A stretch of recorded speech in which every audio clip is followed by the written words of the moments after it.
22대 국회의원 선거를 앞두고 여야가 경쟁적으로 저출생 대책을 내놨습니다. 핵심 해결 포인트를 무엇으로 잡았는지에 따라서 대책 방향도 갈렸는데 양당이 나란히 발표한 저출생 공약, 실효성은 얼마나 있는지, 향후 더 필요한 점은 무엇인지 전문가와 짚어보겠습니다. 정재훈 서울여대 사회복지학과 교수 모셨습니다. 안녕하십니까? 안녕하세요. 인구 문제에 대해서 계속 연구해 오시고 이제 네. 관련 분야로 계속 전문 분야를 계속 해오고 계신데 네. 자, 이번 저출생 문제를 양당에서 또 같은 날 발표를 하게 됐습니다. 네. 좀 흥미롭게 보셨을 것 같은데 어떻게 네. 보셨어요, 과정들을?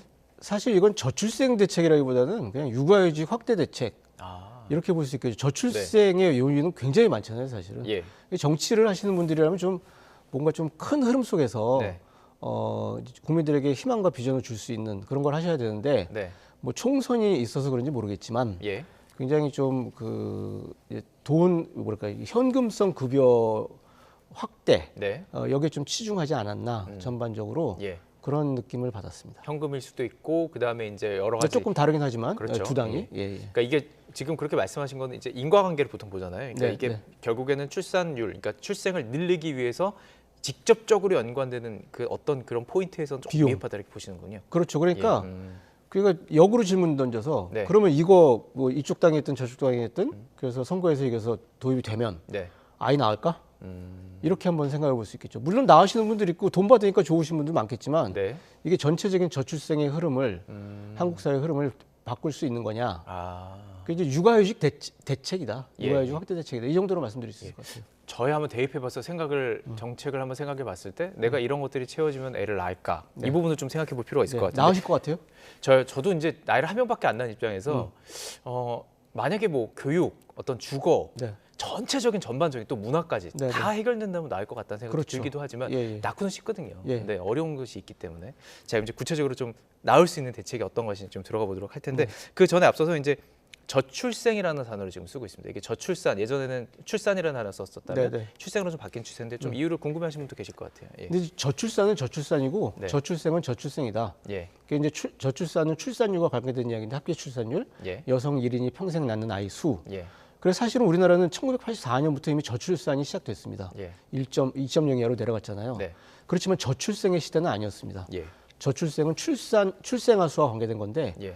그러니까 요 최근에 와서 출생아 수도 줄어들고, 네. 뭐 출산율도 떨어지고, 그래서 이제 예. 저출산, 저출생의 시대가 이제 시작된 거죠. 두 개 뭐가 다른 거죠? 그러니까 결국은 예. 그 아이 한 명, 네. 여성의 아이 평생 낳는 아이 수가 예. 적어도 예를 들면 서울 같은 경우에 네. 출산율이 0.5 정도 된단 말이에요. 예. 그렇지만 서울에서 태어난 아이들이 저쪽 그 지역 쪽에서 태어난 아이들보다 숫자가 많지 않습니까? 네. 지역은 또 출산율이 아무리 높아도 예. 출생아 수가 작잖아요. 예. 그래서 이제 저출산은 이해됐습니다. 여성들이 왜 아이를 안 낳는가 예. 그런 그 고민을 할 수 있는 기초 자료가 되는 거고 예. 이제 저출생 내지 출생률은 이제 앞으로의 어떤 인프라의 변화, 어린이집을 얼마나 만들 것인가 말 것인가, 유치원으로 좀 다른 개념이죠, 그러니까 예. 사실. 그러니까 이게 정책을 가다 보면은 그 어떤 포인트를 잡느냐에 다르기 때문에 네. 저출산과 출생이 이제 좀 다른 느낌이 있는데 자 이제 구체적으로 공약들을 좀 들어가 볼 텐데 먼저 여야의 공약을 보면은 약간 포인트는 다른 게 있는 것이 느껴졌는데 총평을 좀 여쭤보고 싶어요. 뭐 앞서 말씀드렸던 좀 부족함이 있다고 그거로 그냥 끝내도 될까 아니면 좀 더 하실 말씀 있으신가요? 네, 그러니까 이제 국민의힘 같은 경우에는 비교적 그래도 육아휴직 급여와 네. 그다음에 부모들에게 중요한 게 시간이잖아요. 예. 뭐 돌봄 시간도 그렇고 시간을 확보해 주는 건데, 시간. 예, 그런 면에서 좀 균형을 맞추지 않았나 예. 그런 생각이 들기도 합니다. 그런데 예. 이제 문제는 이게 당정 협의를 거친 건가? 아. 정책이 되려면. 예. 근데 이게 그냥 일단 그 당장 선거 공약 차원에서 일단 던진 거지. 근데 집권 여당이라고 한다면 이게 실행력에 굉장히 신경을 써야 되지 않겠습니까? 네. 그런 면에서 봤을 때 일단 질러본 공약이 아니냐. 조금 극단적으로 이야기하면 그렇게 예. 볼 수 있을 것 같고 민주당 같은 경우에 좀 섭섭한 게 예. 4차 기본계획을 만든 정당이에요. 예. 민주당은. 근데 4차 기본계획 때 뭐 비용도 비용이지만 삶의 질, 성평등, 삶의 형태의 다양성, 가족 형태의 다양성 이런 것들을 다 4차 기본계획에 넣었거든요. 네. 그것도 굉장히 중요한 요인이니까. 예. 예. 근데 이것들을 4차 기본계획을 만든 정신을 다 잊어버리고 예. 그냥 그 이제 그 혼인 부부 중심의 손에 이제 돈 주어주기 이런 쪽 과거로 좀 회귀한 느낌이 든다. 예, 이제 이런 생각이 듭니다. 그래서 예산 확보가 될까? 예. 뭐 이런 생각이 들기도 하고요. 그러니까 이게 전반적인 그냥 한 부분만 보면 되는 것이 아니고 여러 가지 말씀하셨던 시간, 뭐 부모의 에너지도 있을 수 있고요. 네. 그리고 사회적인 문화도 있을 수 있고 네. 뭐 주거 공간 이게 다 포함이 돼야 되는 것으로 보이는데 제가 그럼 하나씩 좀 짚어보도록 할게요. 국민의힘이 이제 내놓은 대표 공약에서는 말씀하신 것처럼 맞벌이 부부가 일과 가정에 좀 같이 할 수 있는 이거에 집중한 것 같아요. 그래서 이제 뭐 아빠도 휴가를 갈 수 있는 유급 배우자 출산휴가 한 달로 늘리는 공약이 발표가 됐고 말씀하신 그 부분들에 대해서는 일단 아빠가 한 달 유급 의무화가 된다면 이게 말씀하신 것처럼 실행력이 있을까라는 부분인데 저도 아이가 낳았을 때 다 못 썼어요. 3일밖에 없었지만 그걸 다 못 썼습니다. 그리고 문화도 그러지가 않았고 모르겠습니다. 이걸 어떻게 얘기하면 될지 모르겠지만 실제적인 회사에서 이걸 다 쓸 수 있는 사람 많지 않을 거예요. 그냥 휴가를 써놓고 출근하는 것도 많을 것이고 그렇기 때문에 이게 실효성이 있느냐라는 부분이거든요. 어떻게 보십니까? 그래서 아까 이건 저출생 대책이 아니라 그냥 육아휴직 내지는 이제 육아휴직 확대 대책이다 이렇게 말씀을 드린 게 사실은 육아휴직이든 육아기 근로시간 단축이든 이게 기업이 그 주체가 되고 네. 노동자로서 부모가 주체가 돼서 노사 간의 합의를 통해서 진행돼야 되는 거지. 네. 국가가 이렇게 소위 말해서 정책적으로 강요를 한다고 되는 게 아닙니다. 뭐 국가 정책과 먼 거예요, 그죠? 그렇죠. 현실과. 그러니까 기업 생태계가 아직까지는 그러질 못하는데 예. 그러면 차라리 국가에서 이제 경제계와 손을 잡고 노동계와 손을 잡고 기업 생태계를 바꿀 수 있는 노동 경영을 바꿀 수 있는 그래서 사실은 이제 우리가 가족 친화 경영이라고 이야기하는데 예. 가족 친화 경영에 수많은 목록들이 있고 예. 그 중에 육아휴직은 이제 작은 이제 출발점이죠, 사실은. 예. 예. 그래서 이게 육아휴직 이거 저출생 대책의 하나로서 예. 육아휴직 확대 대책이 아니라 예. 가족 친화 기업 내지 가족 친화 경영의 확대 예. 대책을 내놨다. 이러면 조금 더 낫지 않았을까 이런 생각이 듭니다. 앞으로 이제 계속 관련된 공약들이 이제 발표될 예정이기 때문에 어떤 것이 추가된지 좀 관심을 가지고 볼 텐데 그러다 민주당 그러니까 저는 이런 걸 보면서 어떻게 생각했냐면 좋은 거면 다 하면 안 되나? 그래서 국민의힘 아이디어도 좋고 민주당 네, 아이디어도 좋으면 다 함께 가는 거예요. 그런 네, 것도 네. 생각을 해봤는데 자 지금 말씀하신 것처럼 국민의힘에서는 시간 그리고 이제 급여까지 챙기는 것이고 문제점은 이제 이게 어떻게 이 노사관계에 적용이 될까를 말씀하셨다면 민주당이 내세운 부분은 약간 그 현금성 지급이 좀 많았잖아요. 현금성 지급이 예. 많을 뿐만 아니라 네. 그러니까 이제 예산을 어떻게 할 것이냐 추경하면 된다고 그러는데 추경은 뭐 간단하겠습니까? 근데 제가 보기에 좀 아쉬운 게 예. 이게 이제 혼인 부부 중심이란 말이에요. 사실은 근데 한국 사회가 굉장히 이제 가족 형태의 다양성, 젊은이들이 가족에 대해서 갖는 어떤 그 이제 이미지 네. 이런 것들이 이제 굉장히 바뀌어가고 있는데 예. 너무 혼인 중심 부부 이제 신혼부부와, 지원으로 예. 갔다. 예. 이게 수많은 젊은이들의 공감을 살 수 있을 것이냐. 예. 뭐 지원 받을 수 있는 사람이 좋죠. 돈 받으면. 네.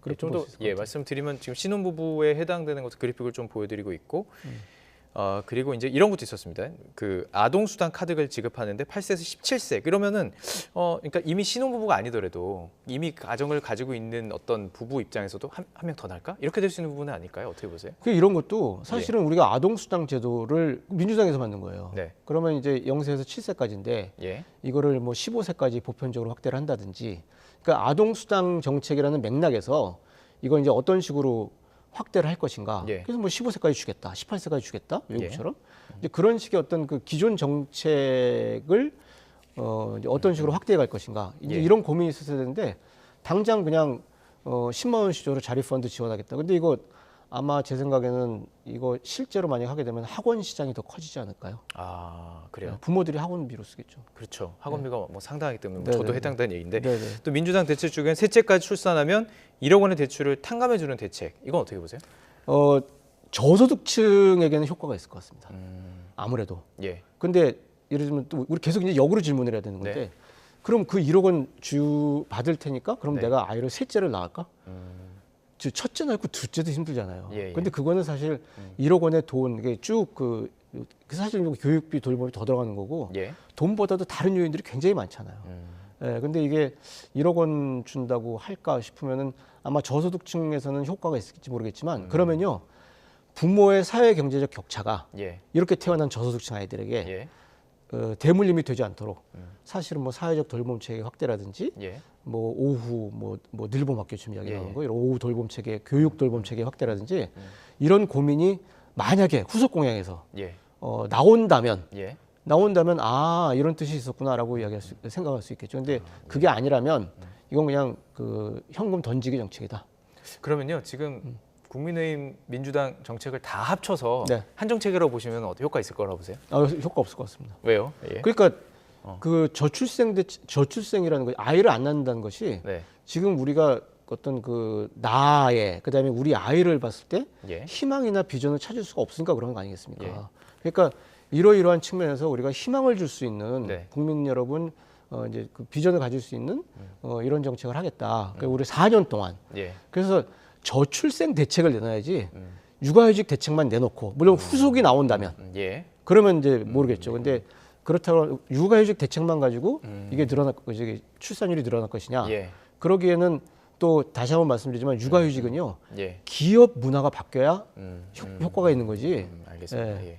그러니까 국민의힘은 이제 줄여서 말하면 육아휴직 대책인 거고 민주당은 신혼부부 대책이다. 네, 이렇게 네, 보면 될 그렇죠. 것 같은데 네, 네. 다 합쳐도 쉽지 않은 상황. 네. 근데 지금 공통점은 뭐냐면 그 여야 모두 가릴 것 없이 인구부라든지 그러니까 정부 자체에서 이것을 좀 담당하는 부서를 만들겠다는 거예요. 담당하는 부서를 만들면 이제 뭐 장관도 생기는 것이고 인력이 붙는 것이고 장기적인 플랜도 짤 것이고 예산도 들어가는 것입니다. 그렇다면 좀 달라질 수 있을까? 좀 장기적으로 볼 때 이런 정책들을 좀 보완하고 상호 이렇게 협력하면 이렇게 좀 나아갈 수 있는 방법이 있는 걸까요? 근데 한국 정부의 예. 관료 조직의 굉장히 커다란 특징 중에 하나가 칸막이에요. 예. 그러니까 그 사실 인구부로 만들려면 그 정부 전 부처에 걸쳐 있는 출산, 출생, 교육, 돌봄과 관련된 모든 걸 가져와야 되는 거거든요. 네. 그리고 그걸 사업으로 해야 되는 거예요. 예. 지금 정부 부처 따로 만들겠다는 건 사업을 직접 하는 부처로 만들겠다는 건데 네.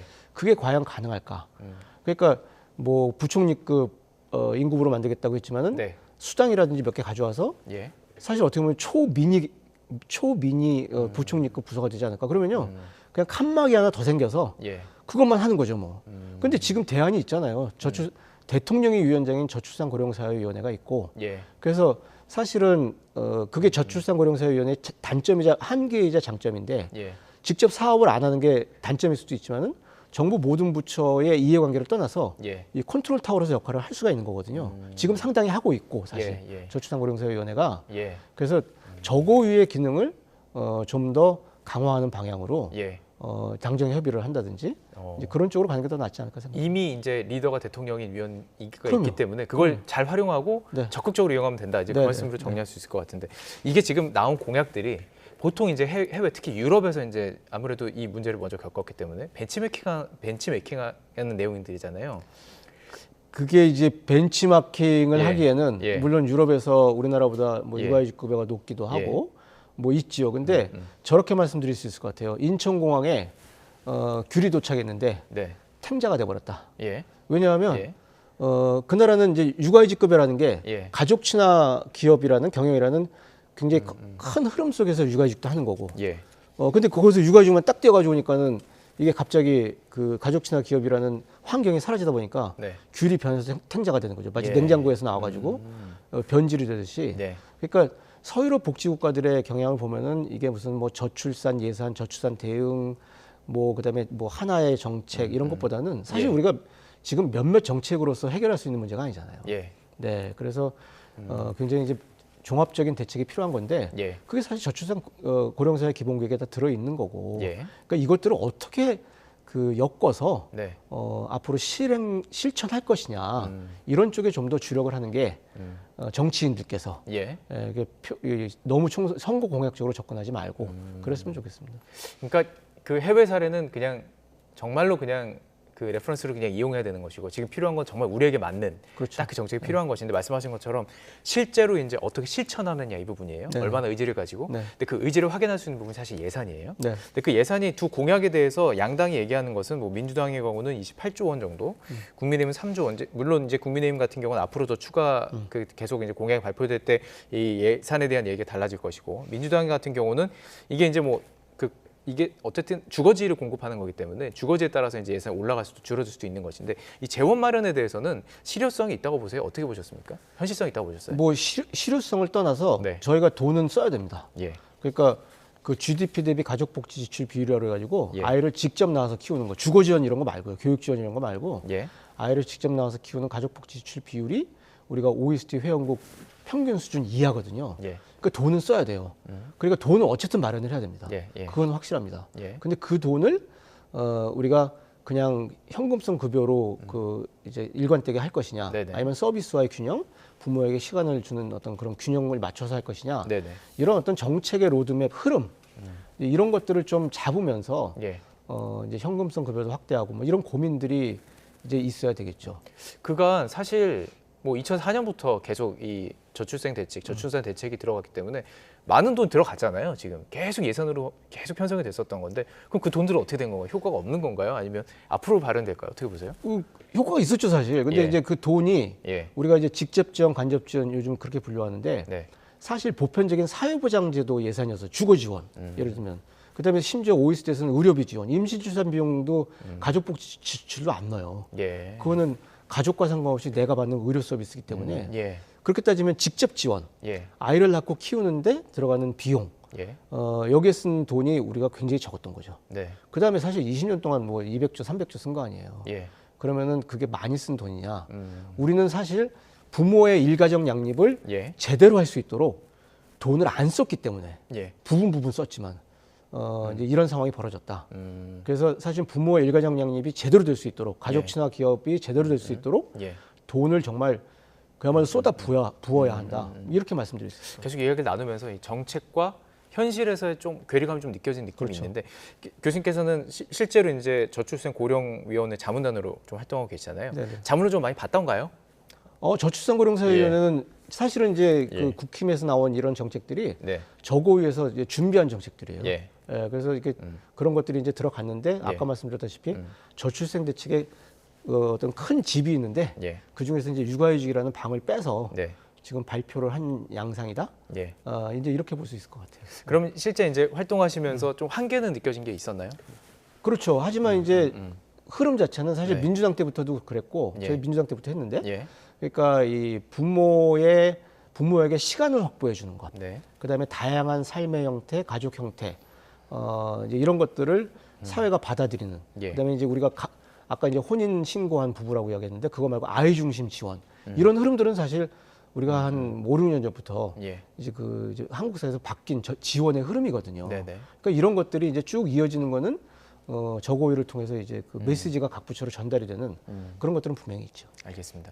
자, 그렇다면 교수님께서 계속 연구해 오시고 자문단으로서 정책 어떤 그것도 계속 연구해 오시고 고민해 보신 분으로서 획기적일 수도 있겠지만 어떤 부분을 건드리고 이런 정책이면 그래도 좀 나아질 수 있겠다고 생각한 게 있으세요? 사실 방송 전에 저한테 말씀하셨는데 예.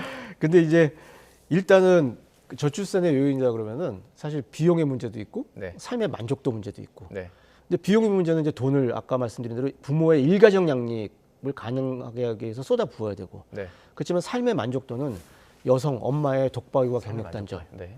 그다음에 아빠로서 예. 가장으로서 가는 부양 부담. 이걸 줄이기 위해서는 사실 민법의 부계혈통주의 개혁이라든지 예.